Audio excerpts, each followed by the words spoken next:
ఒక మంచి సినిమా, ఒక గుర్తింపు ఉండే సినిమా తీయాలని ఎప్పటి నుంచో ప్లాన్ చేస్తున్నాను. ఈ కథని 3 సంవత్సరాల క్రితం నేను కథ రెడీ చేసుకుని నేను విజేంద్ర ప్రసాద్ గారికి ఈ కథ చెప్పడం జరిగింది. విజేంద్ర ప్రసాద్ గారు కథ విని చాలా అద్భుతమైన పాయింట్ చెప్పారు, చాలా బాగుందని నన్ను ఎప్రిషియేట్ చేశారు. అంటే నేనేం చెప్పానంటే, సార్ ఇంత పెద్ద బడ్జెట్ సినిమా నేను చేయలేమో, కొన్ని మీరు చేయండి సార్ అన్న. మీకు ఒక ఐడియా, మంచి ఐడియా వచ్చిందని తప్ప ఈ సినిమా నేను చేద్దామని కాదు, మీకు ఎవరికి రాని కొత్త ఐడియా ఎందుకు వచ్చింది అన్నదే మీలో గొప్ప ఐడియా, అదే గొప్ప ఐడియా తప్ప కథను ఇంకా కూడా ఈ పాయింట్ మీద 4-5 రకాల కథ కూడా రెడీ చేయొచ్చని చెప్పేసి ఆయన ఒక మంచి సలహా చెప్పారు నాకు. మీరు చెప్పిన కథలో చాలా డ్రై ఉంది, దానికంటే కూడా మనం ఇంకా యూత్ఫుల్గా, గ్లామరస్గా, సమాజానికి ఒక మంచి మెసేజ్ ఇచ్చేలాగా మనం సినిమా చేయొచ్చని చెప్పేసి ఆయన ఒక ఐడియా నాకు ఇవ్వడం జరిగింది. అలాగా ఈ కథ ప్రారంభమై ఈనాళ్ళకి నేను ఎప్పటి నుంచో చేద్దాం అనుకున్న ఈ కథని మా మిత్రుడు, నాకు ఎంతో ఇష్టమైన వ్యక్తి మా ఫండ్రాజ్ ఆయన చెప్పడం జరిగింది. మీరు ఏదో సినిమా డైరెక్షన్ చేస్తానంటున్నారు, ఏదో సినిమా చేసి ఒకరోజు ఆడి వెళ్ళిపోతే మీకు ఉపయోగం లేదు, మీకు పేరు రాదు. మనకి అట్లీస్ట్ డబ్బు పేరు కంటే కూడా ఒక గుర్తింపు ఉండాలంటే ఆ సినిమా ఏదో ఒక వెరైటీ, ఇన్నోవేటివ్ సినిమా ఉండాలి, మీరు వెయిట్ చేయండి అని చెప్పేసి నాకు అతను గత 10 సంవత్సరాలు నా ఫ్రెండ్ అయినా ఫండ్రాజ్ గారు, ఆయనకి నేను ఇలాంటి పాయింట్ మీద మీరు కొత్త కథ రెడీ చేసుకోండి, దాన్ని మనం చేద్దామని చెప్పేసి నేను చెప్పడం జరిగింది. అప్పుడు ఆయన సొంతంగా ఒక కొత్త కథ రాసుకుని దీంట్లో ప్రజెంట్ సిచ్యువేషన్లో లేడీస్కి ఏం అన్యాయం జరుగుతుంది, మన లేడీస్కి మనం ఏమి సపోర్ట్ చేయగలం అన్నటువంటి పాయింట్లతోటి ఆయన ఒక మంచి కథ రాసుకుని ఆ కథని నాకు చెప్పడం జరిగింది. ఆయన మీద నా అపారమైన నమ్మకంతో ఇది నా డ్రీమ్ ప్రాజెక్ట్, దీంతో ఒక గిన్నిస్ రికార్డుకో, ఒక ఇంకా అంతకంటే గొప్ప ఆస్కార్ రికార్డుకో వెళదామన్న నా కోరిక ఇది.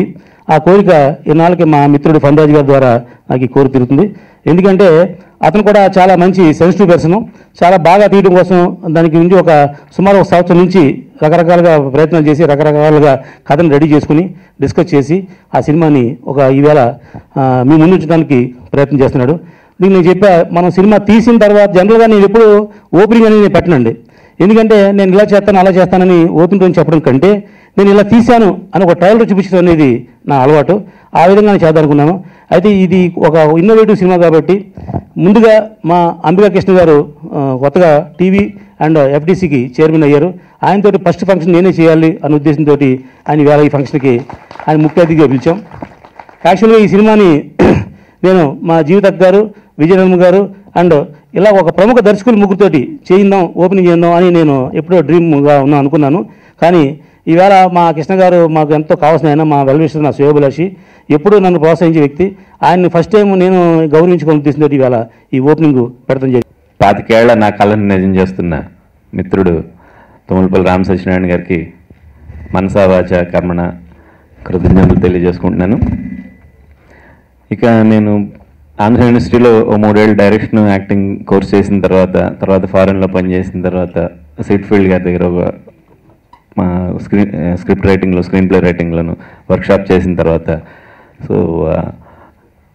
Practicality is different and theory is different అన్నది రామశేషణ గారి ఆధ్వర్యంలో నేర్చుకుంటూ చాలా కాలం నుంచి కలిసి ట్రావెల్ చేస్తున్నాం. ఈ ఐడియా వచ్చిన తర్వాత ఆయన నన్ను ప్రోత్సహించి ముందుకు కొంచెం నర్వస్గా, కొంచెం ఎక్సైటింగ్గా కూడా అన్నాను. వచ్చిన మీ అందరికీ, ముఖ్యంగా మీడియా మిత్రులకి అందరికీ కూడా కృతజ్ఞతలు. స్టేజ్ మీద ఉన్న పెద్దలందరికీ కూడా కృతజ్ఞతలు. ఇక అంటే నేను ఎక్కువ మాట్లాడడం కంటే నా సినిమా మాట్లాడితే బాగుంటుంది. ఇందాక జీవిత గారు అన్నారు, there is a slight difference between శృంగారానికిను అశ్లీలతకి ఉన్న డిఫరెన్స్ నాకు బాగా తెలుసు మేడం. డెఫినెట్గా ఇది అశ్లీలంగా అయితే ఉండదు, ఎందుకంటే ఇందులో మా అమ్మాయి కూడా యాక్ట్ చేస్తుంది.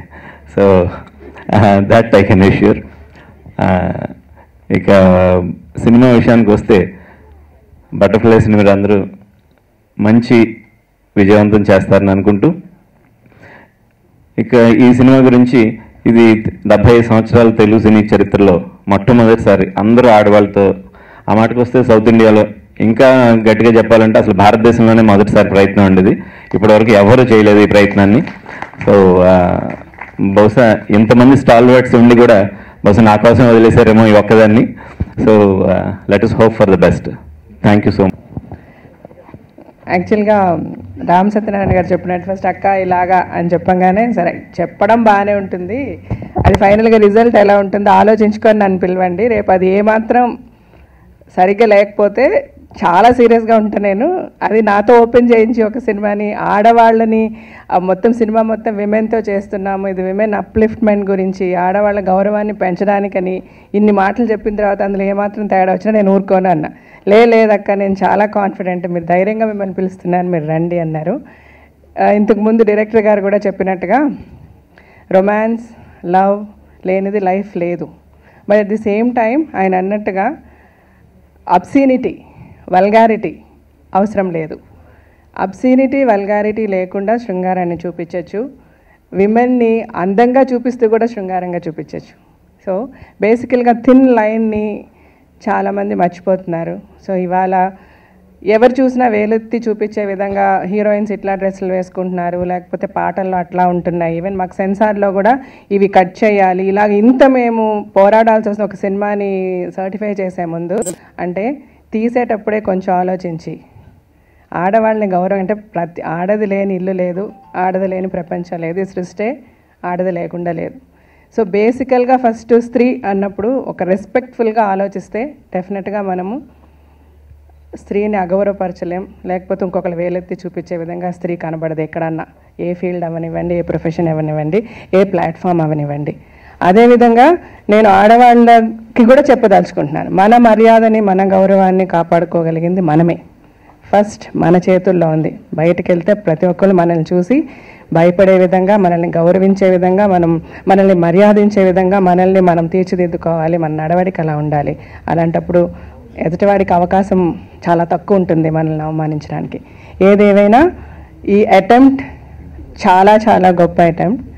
ఆడవాళ్ళ గురించి అని ఒక చట్టాన్ని పెట్టినా, ఒక ఆలోచన వచ్చినా, ఏది చేసినా ఫస్ట్ ఇనీషియల్గా చాలా చాలా ఎంకరేజ్మెంట్ ఉంటుంది ఇప్పుడులాగే. But in the course of time దాన్ని ఎంతవరకు ఆచరిస్తున్నాం, అది ఎంతవరకు అంటే స్ట్రైట్ రిజర్వేషన్స్ దగ్గర నుంచి నేను మాట్లాడుతున్నాను. అది ఆచరణలోకి వచ్చేసరికి చాలా తక్కువ పర్సంటేజ్లోనే జరుగుతుంది. దయచేసి అందరూ మనసా వాచా కర్మణ అనుకుంటే ఈ రిజర్వేషన్స్ అవనివ్వండి, లేకపోతే ఈరోజు ఆడవాళ్ళు ఫేస్ చేస్తున్న ఇష్యూస్ అవనివ్వండి, అన్నిటికీ సొల్యూషన్ చాలా ఈజీగా దొరుకుతుంది. బట్ ఎవరూ కూడా ఫుల్ హార్టెడ్గా దాని గురించి వర్క్ చేయటం లేదు. ఇప్పుడు ఇంతమంది ఆడవాళ్ళు ఇక్కడికి వచ్చారు, ఇళ్లల్లో ఏమేమి ఇష్యూస్ ఉంటాయి, ఇంటికి వెళ్తే వాళ్ళు ఏమేమి ప్రశ్నలు అడుగుతారు, అడిగే ముందు ప్రతి భర్తని, ప్రతి అత్తని, ప్రతి మామని ఆలోచించుకోమని చెప్తూ, ఏదైనా చేయాలి అంటే ఈక్వల్ ఆడ మగ ఈక్వాలిటీ ఉంది, స్త్రీలకి మగవాళ్ళకి తేడా లేదని మాటలతో చెప్తే చాలదు, మనసుతో అనుకోవాలి, దాన్ని ఆచరించాలి. ఈ సినిమా రామసత్యనారాయణ గారు, ఫణి గారు చెప్పినట్టుగా ఆడవాళ్ళకి గౌరవం తెచ్చే విధంగా ఉంటుందని ఆశిస్తూ, ఉండాలని వార్నింగ్ ఇస్తూ. ఇంతకుముందు ఐటీ కారిడార్ ఉమెన్ పిఎస్ గచ్చిబౌలిలో ఉన్న, రీసెంట్లీ ట్రాన్స్ఫర్ టు మొయినాబాద్. ఈ సెన్సార్ బోర్డ్ ఇవన్నీ వచ్చాక చాలా చేంజెస్ వచ్చాయి in the cine field. Even ఇప్పుడు ఒక లేడీ పోస్టర్ ఏదైనా అబ్సీన్గా ఉండి ఏదైనా పోస్టర్ కనిపించినా any citizen of India or any person can give a complaint. అలాంటి చట్టం వచ్చింది. సో అబ్సీనిటీని ఎంతవరకు వీఆర్ స్టాపింగ్ త్రూ లీగల్ అనేది ఈ సెక్షన్లో ఒకటే తెలుస్తుంది. రీసెంట్లీ ఒక బంజారా హిల్స్ దగ్గర ఒక షాపింగ్ మాల్ దగ్గర ఒక లిప్ కిస్ పిక్ ఉండే, అది యాడ్ ఏమో some garments ad, but lip kiss దానికి దీనికి అసలు సంబంధమే లేదు.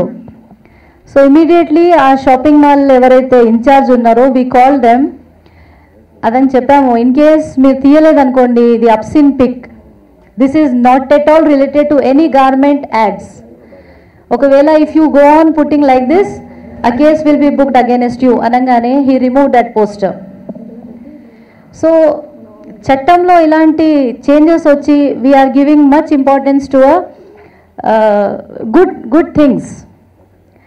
ఇంకోటి స్టేజ్ పరంగా ఒకటి చెప్పాలనుకుంటున్నా, ఉమెన్స్ ఆర్ లైక్ తులసి మొక్క ఏదైతే ఇప్పుడు ఇస్తున్నారో, ప్రతి ఉమెన్ ఈజ్ అ తులసి.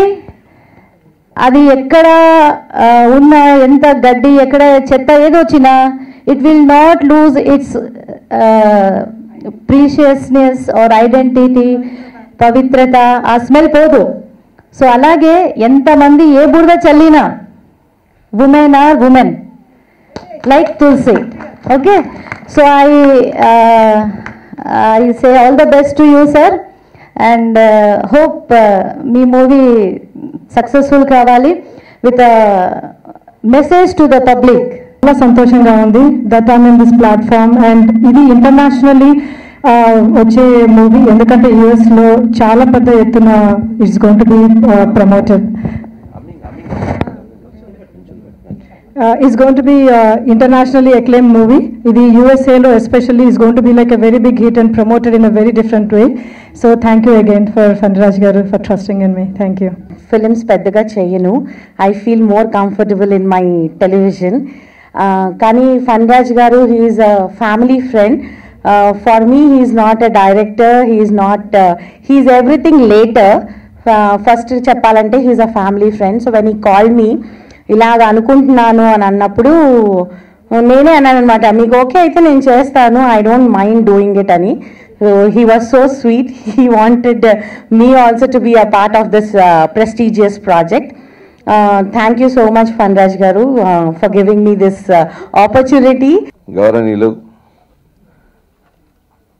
నిర్మాత, మంచివాడు, ఇండస్ట్రీలో మంచి పేరు తెచ్చుకున్నాయి, ఛాంబర్లో కూడా తన వంతు సేవలు అందిస్తూ ఫిల్మ్ ఇండస్ట్రీలో ఎప్పుడు కూడా అందరికీ తలలో నాలుగుగా ఉండే తుమ్మలపల్లి రామసత్యనారాయణ గారిని ముఖ్యంగా నమస్కరిస్తూ అభినందిస్తూ మిగతా ఈ సినిమాలో పనిచేసే సాంకేతిక వర్గాన్ని అందరినీ కూడా నేను అభినందిస్తున్నాను.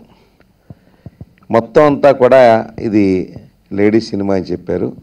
ఉమెన్ అందరినీ కూర్చోబెట్టి మధ్యలో నేను ఒక్కడిని మ్యాన్ని కూర్చోబెట్టారు. నేను అనుకుంటాను ఉమెన్లో కూడా మ్యాన్ ఉన్నాడు కాబట్టి నో ప్రాబ్లం అనుకున్నాను. నేను ఒకటి మనం అర్థం చేసుకోవాల్సింది అంటే, ఎప్పుడు ఏ దేశంలో అయినా కూడా స్త్రీని గౌరవిస్తే ఆ దేశం పురోగతి సాధిస్తుంది. ఏ దేశాన్ని కానీ ఏ నదిని కానీ దేన్నైనా కూడా ఆడవారి పేరుతో పిలుస్తారు తప్ప మగవారి పేరుతో ఎక్కడ పిలవరు. గుర్తుపెట్టుకోండి మీరు. కృష్ణ వేణి అంటారు, గోదావరి తల్లి అంటారు, నర్మదాదేవి అంటారు, ఇంకోరు అంటారు తప్ప అలాగే మన భారతదేశాన్ని కూడా తల్లితోటే పోలుస్తారు ఎవరైనా సరే. ఆడది అంటే ఆ యొక్క మాతృత్వం అనండి, లేకపోతే ఆ సోదరి భావం అనండి, ఏదైనా అనండి, ఆడదానికి ఉన్నటువంటి ఆ యొక్క ప్రాముఖ్యత, మహిళకు ఉన్నటువంటి ఆ ప్రాముఖ్యత ఎప్పుడు వేదాల నుంచి వస్తూ ఉంది. సరే, ఇన్ని సినిమాలు తీశారు, 75 సంవత్సరాల సినిమా చరిత్ర అయింది అని చెప్పి ఇప్పుడు చెప్తున్నాడు మన తుమ్మలపల్లి. ఇంతవరకు ఎవరో కూడా టచ్ చేయలేదని జీవిత గారు కూడా నాకు చెప్పారు. నాకు అదే ఆశ్చర్యం అయిపోయింది. ఇందాక జీవిత గారితో మాట్లాడుతుంటే కేవలం మహిళలతోటి ఇంతవరకు ఎవ్వరూ కూడా సినిమా చేయలేదు, ఇదే ఫస్ట్ టైం అండి అని చెప్పేసి ఆవిడ కూడా చెప్పారు. ఇది చాలా కొత్త విషయం, గొప్ప విషయం కూడా. అందుకనే వీళ్ళు అప్లై కూడా చేస్తున్నారట, గిన్నీస్ బుక్ ఆఫ్ వరల్డ్స్ రికార్డుకి కూడా దీన్ని అప్లై చేస్తున్నామని చెప్పేసి రామసత్యనారాయణ చెప్పాడు. ఇది చాలా మంచి ప్రయత్నం. ఈ ప్రయత్నంలో ఖచ్చితంగా సక్సెస్ అవుతారని మాత్రం నేను నమ్ముతున్నాను. ఎందుకంటే ఒక మంచి ఉద్దేశం, మహిళల్ని ప్రపంచంలోనే ఇప్పటికీ మహిళలకు ఉండే గౌరవమైనటువంటి స్థానాన్ని మరొక విధంగా పెంపొందించే విధంగా ఈ స్క్రిప్ట్ తయారు చేశారని చెప్పి నేను అనుకుంటున్నాను. ఆ ప్రకారంగా చేసిన కోరుతున్నాను. ఇంకోటి ఏంటంటే, నాకు ఈ మధ్యలోనే మా గౌరవ ముఖ్యమంత్రి గారు చంద్రబాబు నాయుడు గారు నాకు film development corporation, film television and theatres development కార్పొరేషన్కి చైర్మన్. ఈ సందర్భంగా నా మీద చాలా పెద్ద బాధ్యత అయితే వేశారు ఆయన. ఎందుకంటే ఆంధ్రప్రదేశ్ విడిపోయిన తర్వాత ఫస్ట్ టైం ఆ డెవలప్మెంట్ కార్పొరేషన్కి ఫస్ట్ టైం చైర్మన్గానే ఉన్నాను. మాకైతే ఇంకా నంది అవార్డులు ఇవ్వాలి. సుమారుగా 5 సంవత్సరాల నుంచి నంది అవార్డులు ఇవ్వలేదు. ఈ 5 సంవత్సరాల నంది అవార్డులు చేయాల్సిన కార్యక్రమం నా నెత్తి మీద ఉంది. అలాగే నంది అవార్డు పుట్టి 50 సంవత్సరాలు అయిందని చెప్పారు. ఆ 50 సంవత్సరాల నంది అవార్డు పండుగ కూడా జరుపుకోవాలి. ముఖ్యమంత్రి గారితో మాట్లాడి ఈ యొక్క కార్యక్రమంలో ఆల్రెడీ 2 సంవత్సరాలేమో మన సినిమా నిర్మాత, నేను కూడా ఒక నిర్మాతనే, నాకు తెలుసు ఆ విషయం ఏంటో, సినిమా తీయటం అంటే ఏంటో. నేనంటాను మన నిర్మాతలందరినీ కూడా మరొక వేదిక మీద నేను చెప్పబోతున్నాను, ఆహ్వానించబోతున్నాను, అందరినీ కూడా కలవబోతున్నాను. పెద్ద పెద్ద నిర్మాతల్ని, పెద్ద పెద్ద హీరోల్ని అందరినీ కూడా కలిసి ఏ మేరకు ఎంతవరకు మీకు ఇబ్బంది లేకుండా, మాకు ఇబ్బంది లేకుండా, మీరందరూ కూడా అక్కడి వారు కాబట్టి మీరందరూ అక్కడే పుట్టి అక్కడే పెరిగిన హీరోలు కాబట్టి, మీరందరూ అక్కడే పుట్టి అక్కడే పెరిగిన నిర్మాతలు, డైరెక్టర్లు కాబట్టి పుణ్యభూమిని, జన్మభూమిని, కర్మభూమిని, జ్ఞానభూమిని, మోక్షభూమిని, తపోభూమిని మర్చిపోవద్దు సుమా అని చెప్పి అందరికీ కూడా వాళ్ళందరినీ రిక్వెస్ట్ చేయదలుచుకున్నాను. నా యొక్క రిక్వెస్ట్ని ఇంటింటికి వెళ్తాను, వీధికి వెళ్తాను, వాళ్ళని కలుస్తాను. Please subscribe. Please do subscribe. Please subscribe. Please subscribe. Please subscribe to our YouTube channel.